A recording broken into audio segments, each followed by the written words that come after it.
Good morning. It is Wednesday, the 3rd of June. I'm Maeve McMahon, and this is Europe Today, your morning hit of news and analysis from a European lens, live here on Euronews. Coming up, Iran has agreed to negotiate aspects of its nuclear programme that it had refused to do so just a month ago. That's according to the US Secretary of State, Marco Rubio, speaking before Congress. Global markets remain on edge, though, as Iran says it will suspend peace talks and move towards full closure of the Strait of Hormuz, one of the world's most important shipping routes. And all eyes on the European Commission today as it unveils plans to boost the production of advanced semiconductors within the EU, so-called chips. The bloc has long relied on foreign suppliers for some of the most critical technologies that we need for modern daily life. The so-called Tech Sovereignty Act aims to change this. But first, Hungary could lift its veto on the opening of Ukraine's EU accession talks in exchange for an agreement on minority right protections for the Hungarian community inside Ukraine. Such a move would mark a significant step forward in relations between the two neighbours, and it comes as Ukraine continues to face intense Russian drone attacks, with strikes this week killing over 17 people and injuring over 100. For more on this story, our correspondent Sandra Ziros joins us now in the studio. Good morning, Sandra. Just tell us what's the latest on this movement towards a deal. Good morning. Yes, indeed, Peter Magyar was yesterday in Berlin. He met Friedrich Merz, the German Chancellor, and the topic of Ukraine's accession was very high on the agenda, and Magyar said that he's very optimistic. Now, let's remember that the previous Prime Minister, Viktor Orbán, blocked Ukraine's accession for months and for years because he thought that this is a danger for Europe. And now Magyar is trying to get rid of all of the controversial issues that he inherited from Orbán. One of them is Ukraine's accession.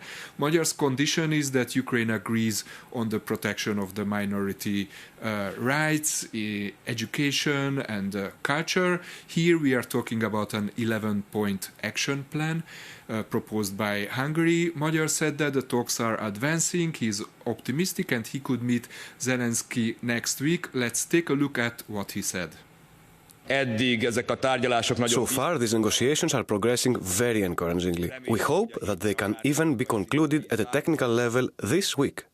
And I can confirm here, in Berlin, in this wonderful, vibrant city, that I'm ready to meet with Ukrainian President Zelensky sometime early next week, if we can actually agree on these basic human rights. Peter Magyar, and of course today he's moving on to Paris to speak with Emmanuel Macron. But tell us, Sandor, when can the EU start agreeing on starting Ukraine's membership talks? Well, Euronews spoke to several EU diplomats and all of them were very optimistic.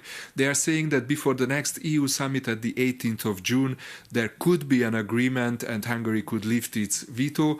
This would mean that Ukraine could start its first negotiating cluster with the European Union, which is about fundamental rights. Now, there is also one reference about starting the negotiating chapter in the draft conclusions of this European summit, which is a clear signal that the EU is preparing.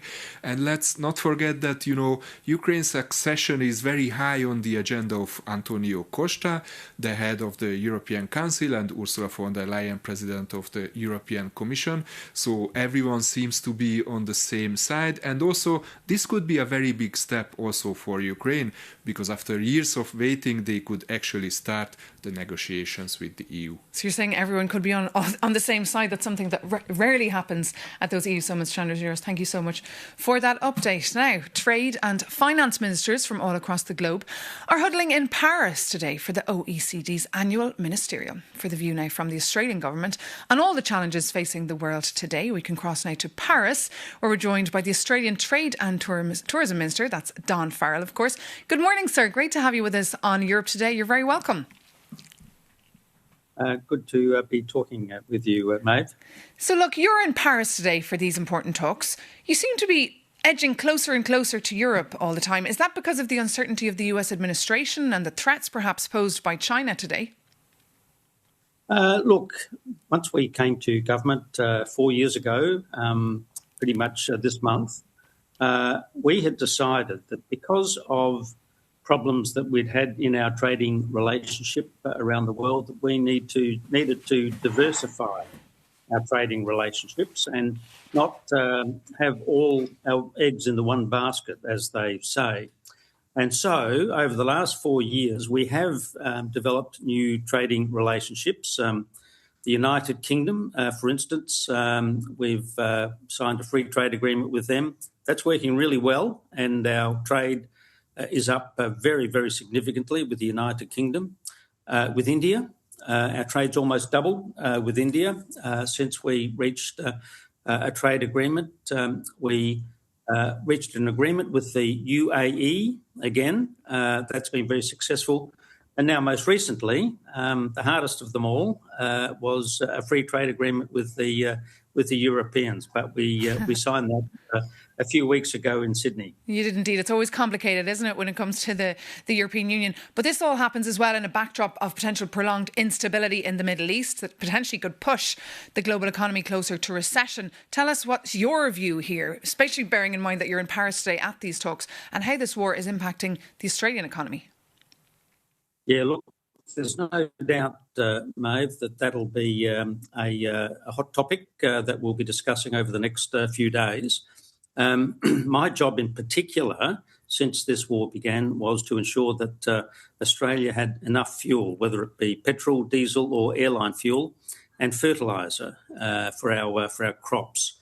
So I've been very focused on travelling around the world to ensure that we've got sufficient of all of those products. So I've been in Singapore, I've been in China, I've been in Japan, and of course now I'm here in Paris. We want to ensure that however long these troubles in the Middle East last, that we've got sufficient of all of those fuels to keep our industry going. It's very important for our farmers, very important for our miners. Very similar talks taking place in Brussels, and other talks that took place here in Brussels just last Friday. Very urgent talks on how to deal with China. What would Australia's advice be here? How can Brussels learn from your example of dealing with Beijing? Patience is a good first start with the Chinese. When I became the Trade Minister 4 years ago, we had $20 billion worth of trade impediments with China. Now, you've got to put that in perspective. China is our largest trading partner, and at the time, trade was worth about $330 billion, two-way trade between Australia and China. But we set about to stabilise our relationship. We'd had a very rocky relationship, the previous government, and to win back all of that trade. And it took us 3 years. We didn't get it fixed overnight, but by the end of our last term in government, we had resolved all of those trade impediments. And for most of the products that had been subject to those impediments, we were now actually selling more than before the impediments were imposed. OK, so I'll pass that message on to EU leaders. They need some patience. Just finally, do you consider China your biggest military threat? And are you also focused on tech sovereignty like the European Union is doing today by presenting a master plan? Well, we'd like to see peace in our region, Maeve. And when you look around the world, there's plenty of trouble spots around the world, whether it be the Middle East or in Europe. One of the things that we've been very focused on is, as a middle power in the region, is ensuring that we project our policies of a peaceful region. That's been very good for Australia in recent months, particularly with the troubles around the rest of the world. We've been able to continue pretty much uninterrupted our trade relationships, and that's the way we'd like to keep it. OK, Minister Don Farrell, thank you so much for joining us this morning live here on Euronews on Europe Today. Now, moving on. In the meantime, the European Union is preparing its 21st package of sanctions against Russia. But its chief engineer, David O'Sullivan, has already touted he does not expect the bloc to go harder on Russian oil due to the ongoing war in the Middle East, driving up crude. China, on the other hand, is always in his line of sight. For more, we're joined by our defence correspondent, Anja Skujins, who actually sat down with the EU's sanction envoy to discuss the package in detail. Good morning. Tell us, what should we look out for in this next bundle of measures? Good morning, Maeve. So officially, unfortunately, everything is under wraps for now. But what I can say is that EU heads of state want the bloc to put the pedal to the metal and get ready with this 21st sanctions package because it's needed now. This was underscored by a drone incursion in Romania last week, demonstrating Russia's continued invasion of Ukraine, as well as the impact and the spillover effects this is occurring across the bloc. Now, all eyes will also be on the new Hungarian Prime Minister, Peter Magyar, who takes a less friendly stance towards the Kremlin compared to his predecessor, Viktor Orban. Many are hoping to see that this sanctions package will have more bite to it. A major point of contention will be whether the EU moves forward with its maritime service ban on those Russian oil tankers. This previously flopped due to a veto by Malta and Greece. Also, we'll be looking out for whether the EU continues to go harder on Chinese companies helping Russia circumvent EU sanctions. As you rightly pointed out, I sat down with the EU's sanction envoy, David O'Sullivan, to talk to him about this suite of measures. And I started by asking him first about how that crackdown was faring, particularly as some of these Chinese companies produce the components found in Russian drones. We recently listed some in a previous package, some Chinese banks who then agreed to discontinue funding Russian activities. So we have been active in taking action against Chinese companies, but I won't hide from you that China remains a very big problem for the circumvention of our sanctions. How big? Well, it's one of the biggest sources of circumvention, both in terms of what we call backfilling. This means simply selling Chinese versions of goods which we previously sold as Europeans, so things like household goods and so forth, which is of course perfectly legitimate, but also unfortunately as a platform for the re-export from China of Western branded goods and EU branded goods. So this is still a problem. We raise it regularly at the highest level with the Chinese authorities, but you know their answer, which is to say that they don't feel they're doing anything wrong, so we still have to take unilateral action against Chinese companies and financial institutions. But they've also retaliated following the 20th package of sanctions. China responded by banning at least 7 European defence companies from receiving certain dual-use products. Should we expect more reprisals from Beijing? Yeah, I think the Chinese play hardball, as the Americans say, and I think we have to face up to that if we want to take action, they will also take equal action. But I think it is very important nonetheless that we continue to be able to send a strong message that we are vigilant about efforts to circumvent our sanctions and that where we see the evidence, we will take action. On the 20th package of sanctions, there was also the proposal from the Commission for the full ban on maritime services for Russian tankers as part of the country's shadow fleet. The understanding was that there should be approval first at the G7. Now, those leaders will meet later this month in Evian. Do you expect a breakthrough? I think events in the Gulf have clearly changed the calculus about anything to do with energy.